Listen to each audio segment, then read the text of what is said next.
Hello everyone, hope you are well. So today we will talk about Nubia Z6 Ultra. So let's get started. So first of all, we will talk about display body. Display body weight is 246 gram. Dust resistance. Display is 6.80 inch AMOLED 1B color, 120 Hz refresh rate, HDR10 plus. Display resolution is 1116 into 2480 pixel. Aspect ratio 20:9. Cheapest Qualcomm Snapdragon 8 Gen 3 4nm.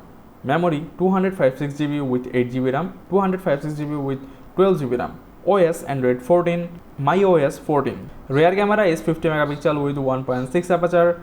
Ultra wide lens is 50 megapixel with 1.8 aperture. Telephoto 64 megapixel with 3.3 aperture. Front camera is 12 megapixel.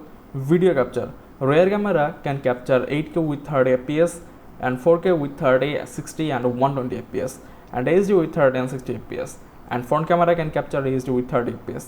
Battery. This phone battery is 6000 mAh battery, so you can get a good battery backup from this phone. Charging system 80 watt wired charging system. Connectivity 5G, dual SIM, Wi-Fi 7, NFC, fingerprint reader and good sound system. So overall, if you are looking for a long battery backup phone, then you may choose this phone. So that was the video for today and we will see you in the next video. Thank you.